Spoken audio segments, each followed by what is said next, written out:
Bem-vindos a mais uma série Real Talks, dessa vez uma edição especial. A pedidos, nós estamos falando sobre data center, queria apresentar as pessoas hoje.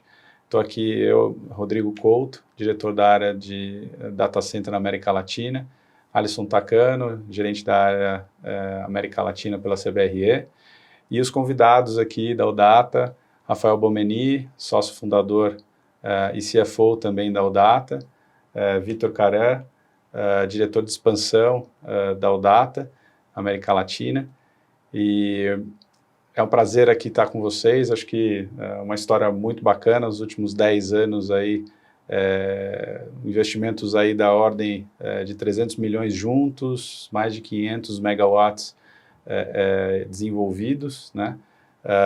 Mas não foi sempre assim, né? Quer dizer, acho que todo mundo entende que a tese hoje é fácil, mas lá há 10 anos atrás, acho que seria legal a gente ouvir como é que você conseguiu provar uma tese 10 anos atrás de data center, e qual a dificuldade, como é que são os desafios e, obviamente, um sucesso aqui hoje. Obrigado aí pelo convite, é um prazer estar aqui com vocês. De fato, né, acho que hoje, olhando para trás, acho que todo mundo fala, não, essa tese daí era muito óbvia, a situação que a gente tinha, né, em 2015, acho que a gente tinha um player só no mercado na época e a gente identificou o mercado que tinha oportunidade para desenvolver aí uma alternativa, né? Então, o mercado, obviamente, com contratos com grandes clientes, contratos de longo prazo, e o desafio é que é basicamente um mercado que contrata confiabilidade. Então, para você conseguir vender para esses clientes, você tem que ter algum produto e você tem que demonstrar que você é confiável. Então, a decisão e o que a gente conseguiu aprovar era realmente construir o primeiro data center sem ter nenhum cliente. Então, foi quando a gente começou a trabalhar com a CBRE. Então, a CBRE participou ali da aquisição do nosso primeiro terreno, então, o SP1, em Santana do Parnaíba. Terminamos ali a construção desse site, entramos com esse site em operação. Ainda bem que no meio do caminho a gente encontrou um cliente, então quando a gente entrou em operação já tinha cliente, mas obviamente depois que a gente tinha o site em operação, aí que a gente conseguiu de fato, né, atrair os grandes clientes para a nossa plataforma. Fizemos de novo, né, outro projeto em Hortolândia, que aí é o SP02, e aí acho que depois daí é que realmente a gente vê uma aceleração da tese muito forte, né? Então a gente entrega muito bem esse projeto para o nosso cliente, e aí dali esse cliente nos leva para o Chile, nos leva para o México, e aí a gente tem atraído novos clientes e da mesma forma, né, crescido aí com os nossos clientes. Então, hoje, né, o Data está aí próximo de 150 megas de TI contratada, a gente está presente em 5 mercados, então nós estamos presentes no Brasil, na Colômbia, no Chile, no México e mais recentemente Peru. E aí atendendo, né, toda a gama desses grandes clientes, cloud providers, social media, então todos os grandes demandantes de capacidade de data center. E Vitor, como o Rafael comentou, são anos aí de expansões, desafios, e nada melhor do que perguntar para você, diretor de expansão da Udata, que já passou por tantos desafios conosco, na aquisição de terrenos, dentre desafios de negociação, prospecção de energia, dificuldades em documentações. Quase morar em outros países, né? Morou durante um tempo, né, para colocar esses data centers em pé. Durante toda essa caminhada, onde nós trabalhamos juntos em 4 países, né, foram 11 terrenos adquiridos junto com essa parceria, que hoje somam mais de 520 mil metros quadrados. 2 perguntas. Primeiro, qual dessa gama de desafios entre energia, legislação, negociação, você considera mais crítico ou mais desafiador no âmbito do site selection? E me contar também eu elegi um case, dentre tantos, que foi mais desafiador ou satisfatório. Queria te ouvir um pouquinho. Bom, o tema de site selection para data center tem evoluído bastante rápido, assim como a indústria, né? Quando a gente começou a olhar terreno, o desafio era conseguir passar por um checklist de 30, 40 itens, desde distância de rio, a cota de inundação, se é rota de avião, helicóptero. Ainda bem que restringiu um pouco, né? Então, no final era um pouco disperso, assim, era tanto requisito que nenhum terreno era perfeito. Então o desafio era um pouco entender onde que estava a preocupação do cliente de fato. Ao longo do tempo, a gente foi entendendo na prática que o cliente não sabia muito bem o que era restrição de fato, real para a nossa região, porque eles estavam ainda entendendo como aterrissar projetos aqui. Os projetos eram relativamente menores e mais pulverizados, então os requisitos também eram pulverizados. Passando o tempo, a gente começou a identificar os gargalos reais, né? E aí se preocupar mais com energia, com licenciamento.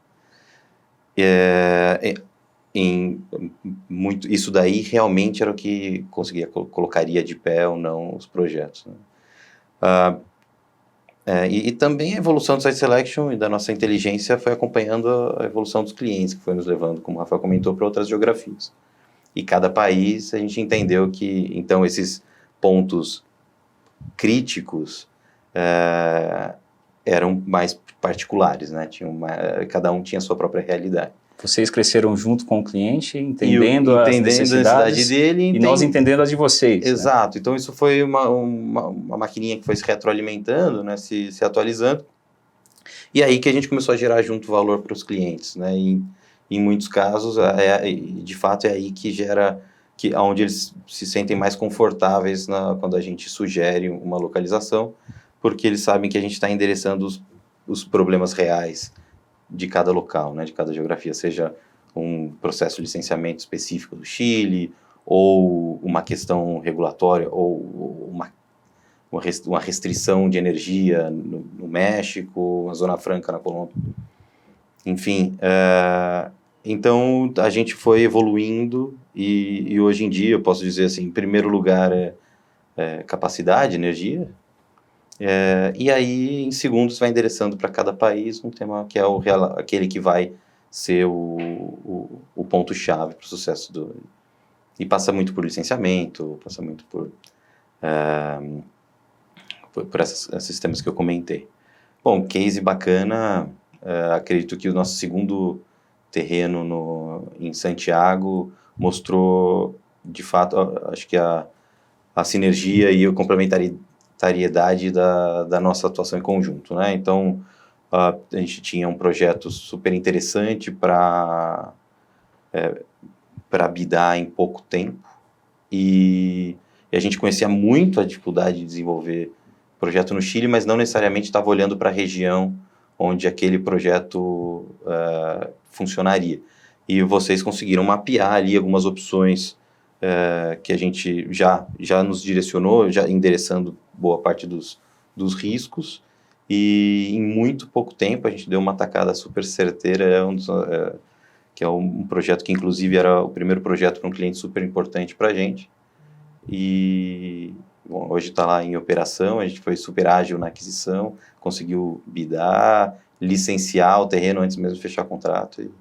Esse caso acho que é um caso interessante porque, de fato, né, quando a gente olha para o ST02, ele foi um projeto que, obviamente, teve um super trabalho do nosso time, equipe de construção, conseguiu uma solução otimizada, mas, assim, é muito claro para a gente que é um projeto que a gente ganhou pelo Site Selection, pela nossa capacidade de selecionar um projeto que era do lado de uma subestação, que conseguia ter uma solução de energia de day one, que atendia o timeline do cliente para entrar em operação, que conseguia ter uma solução de day end que atendia a capacidade, né? Então um site de 40 megas, que obviamente hoje, né, a gente fala um site normal, mas naquela época, sem dúvida, era um dos maiores sites da América Latina. Sim. Então... Quanto tempo que você, né, acho que esse processo foi... Esse daí a gente comprou no meio da pandemia. A gente comprou em 2020, entramos em operação agora. 20 ou 21 que a gente comprou esse? Foi 20, é que pagou depois, porque tinha um ano, as condições exatas para licenciar e tudo mais, mas é 20 e 21. E, Rafael, aproveitando aqui sobre a disponibilidade de capital, né? Você falou, a gente estava falando em 2020, acho que em 2020 a disponibilidade de capital global era muito alta, acho que o mercado estava em ebulição, especialmente de data center, por razões óbvias da necessidade de estar todo mundo em casa.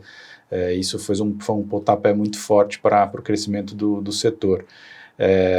Mas a gente teve uma mudança, né, de rumo, especialmente da parte de juros, né, ao longo desses últimos anos, ou desse último ano especialmente, e a gente está vendo uma disputa muito maior, né, a América Latina entrar numa disputa muito maior para endereçar esse capital, que não é pouco, né, para os data centers. Como é que vocês estão brigando aí, né, do lado positivo, para atrair capital para os data centers de vocês e comprovar que a tese realmente é forte para a América Latina? De fato, essa questão é interessante, né? Porque a gente passa por um momento que, obviamente, ainda tinha muito capital disponível e a gente tem dois efeitos agora, né? Um é realmente tá mais escasso e mais caro acessar esse capital. Por outro lado, você tem um boom de demanda, acho que maior até do que a gente viu em 2020. Então, a gente vê, assim, os bancos hoje muito seletivos em termos de projeto, que eles vão financiar. E se a gente passou, né, por um momento que muitas vezes conseguir acessar supply chain, conseguir geradores, chillers, no prazo era algo muito crítico, sem dúvida nenhuma, acho que uma onda que a gente está vendo capital vai se tornar um tema crítico, porque qualquer projeto que a gente está vendo hoje, você está falando de um projeto de 30 megas, você está falando de 300 milhões de dólares que você precisa levantar entre equity e dívida para conseguir endereçar, colocar de pé esse projeto. Então, assim, não é menor assim, o desafio que a gente tem. Obviamente, né, por mais que a gente esteja competindo globalmente, acho que tem uma questão que muitas vezes os bancos veem que o risco, no final, é um risco similar, porque os clientes são os mesmos, os contratos são os mesmos, 93% dos nossos contratos são contratos em dólares, e a gente ainda consegue, né, comandar um prêmio sobre o mercado americano, que é um mercado muito mais competitivo. Então, na visão dos bancos, eles olham, eu estou tendo aqui um risco muito parecido, mas estou conseguindo capturar um prêmio sobre o que eu tenho no mercado americano. Obviamente, né, ultimamente, como a gente tem essa restrição de energia nos Estados Unidos, a gente tem visto também a curva de preços, né, no mercado americano aumentar. Até se pegar um relatório da própria CBRE sobre data center, aponta, né, esse aumento em todos os mercados nos Estados Unidos. E aí, com isso, obviamente, o retorno nos Estados Unidos aumenta, o prêmio que a gente tinha antes já não é mais tão, então o desafio vai sendo cada vez maior. Acho que isso faz assim um pouco, algo que para a gente é super importante. A gente teve uma transação no ano passado, né? Então a gente uma troca de controle na ODATA, e acho que um dos pontos que para a gente era muito importante era realmente ter acionistas que trouxessem, né, essa capacidade de levantar capital. Então hoje acho que a gente está muito bem preparado e com funding para imprimir realmente um ritmo de crescimento muito forte nos próximos anos. Vitor, falando um pouquinho já de presente e futuro, como é que você tem visto, acho que duas tendências muito claras no mercado hoje, realmente a inteligência artificial, o AI ganhando tração e já sendo uma realidade nos projetos, puxando cada vez mais o tamanho desses data centers, que começaram com seus 4, 5, 10 ou 20 megawatts, ou já falando em projetos que passam dos seus 100 megawatts em um site. Isso é uma realidade? E outra pergunta seria, como que a questão da energia renovável, ou seja, cada vez maiores os parques, maiores consumidores de energia e, por outro lado, uma restrição muito clara de energia, principalmente energia limpa nos mercados. Como que a ODATA tem visto essas tendências e se isso tem impactado efetivamente os seus projetos? Bom, a gente vê na prática e até na nossa dinâmica, né? Lembrar dos primeiros data centers SP1, que a gente comprou o imóvel pensando num data center de 12 megas de TI, e qualquer outro novo projeto que a gente faz junto, inclusive os últimos, para 300 megas, ou qualquer outro que a gente tem prospectado, estão nessa escala, né? Já mais de 10 vezes o que a gente procurava lá atrás. E com relação à energia limpa, acho que especialmente no Brasil a gente tem uma janela de oportunidade que é real também para data center verde, e a gente tem materializado isso, né? Tem uma solução de autoprodução já atendendo todo o volume de consumo dos nossos clientes, né? Com energia 100% energia eólica, 100% renovável, e numa solução escalável que a gente espera que